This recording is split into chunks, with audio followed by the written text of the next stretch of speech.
Heute zeige ich euch, wie man einen Scheinwerfer vom Steyr Buch 500 von 1957 bis 68 zusammenbaut und welche Teile man braucht. Einen kleinen Schraubenzieher, einen Schlitz, einen Zehnerschlüssel und jetzt fangen wir an. Ein Scheinwerferglas hat unten eine Nase, das gehört nach unten, dann der Dichtring, den lege ich einfach drauf. So. Dann da im Reflektor ist auch eine Vertiefung, da gehört diese Nase montiert. So. Dann den Aluring drüber.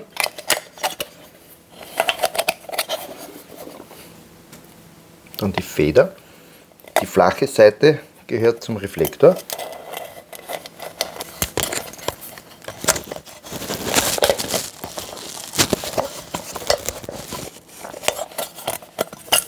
Ups.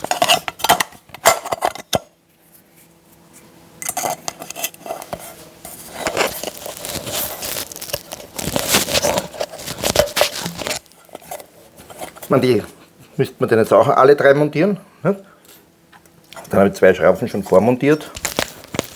Dann eine Schraube noch zu. Das gehört dann festgezogen.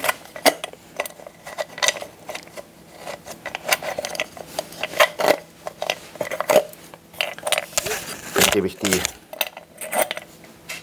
Federn rauf.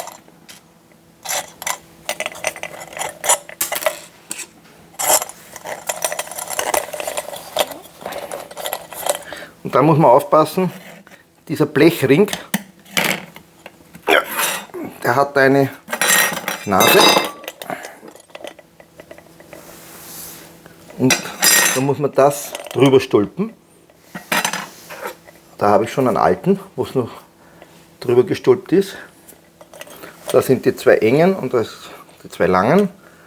Bei den engen ist die Vertiefung, also da sieht man schön, für Standlicht. Die gehört darunter, also so montiert. Da kommt vom Reflektor die Rundung.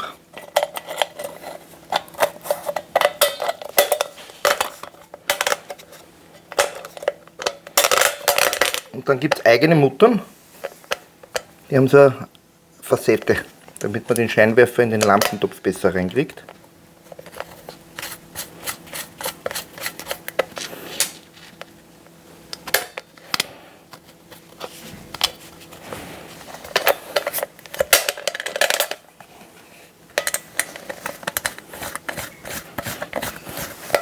Also wenn man eine normale Mutter nimmt, wäre besser, wenn man es abschrägt.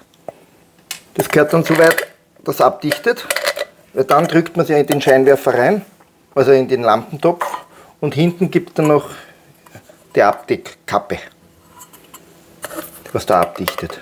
Das war der ganze Scheinwerfer.